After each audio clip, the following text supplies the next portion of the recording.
Hi guys, I'm back. I know I was MIA for a couple of weeks. To make a long story short, 2 weeks ago, my kids had a head lice outbreak. Shortly after that, we were all infected by a nasty tummy virus. This has been the chaos in my life. I was actually being very consistent for a while, and then the shit hit the fan, no pun intended. But my washing machine is still broken. I submitted a ticket 3 weeks ago. My landlord and the management has not even responded once. That's a problem, especially after having the tummy virus and not having a working washing machine. It's definitely a health and safety issue. Amid the chaos, I am back, and without further ado, let's get into this. This is like a probation and parole review board in St. Louis, Missouri. So one thing I will say that I really like about this is that there's no ass-kissing AI bot that responds negatively to the one-star reviews. It's pretty much the parole officers or the parole review board that responds. Doesn't need to filter to their responses either. So here we go. Victoria Ryan Bailey, this is from 5 years ago, is a rude supervisor said my son was no longer in system. I said I talked with his worker yesterday, but tell to write the no given to me. Another worker gave me the number saying he is in an F program. I don't know what that means. I asked if she also had the number. She said there is no such program. I asked how the other lady knew and gave me the no. She said I don't know what I was talking about. She said I was wrong and hung up on me. Next one, we have Daniel Sims from 6 years ago. The receptionist is extremely rude and you can tell hates her job. Oh, kind of like the leasing agency that I live under. I'm not even on probation. I feel bad for the people who have to report there. People like that have no right in public service. And here's the response from the owner 2 years ago.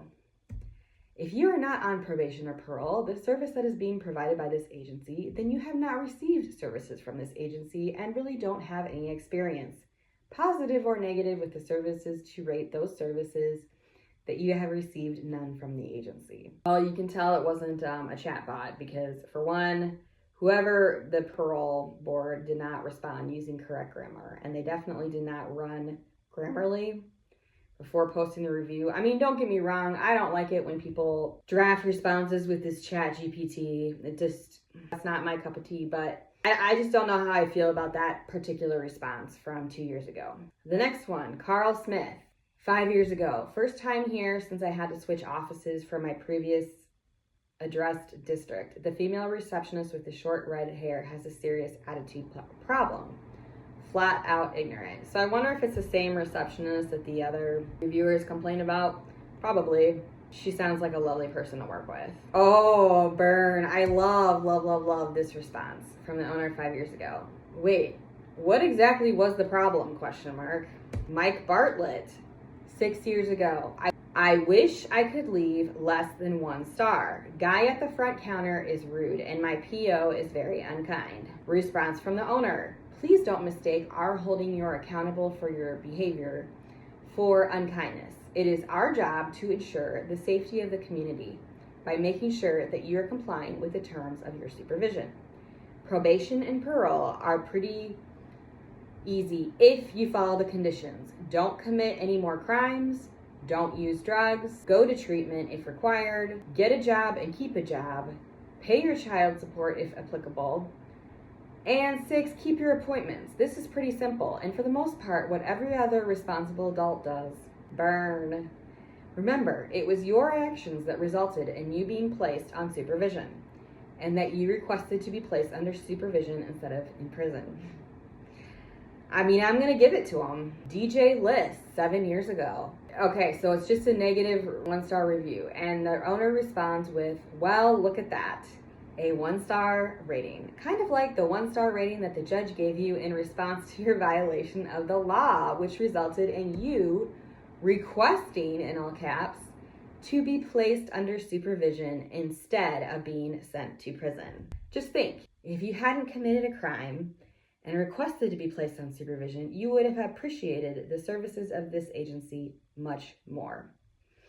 Like the law-abiding citizens that appreciate the protection that this agency offers them from those who would rather break the law than live as a responsible, productive member of the community.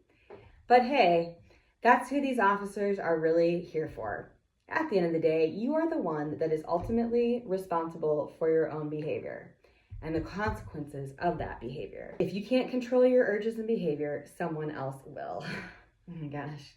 If you are unable to live in the community as a productive member of it, there is a place for you where your actions will not negatively affect those who need to be protected from those who prey upon the innocent, law-abiding members of the community.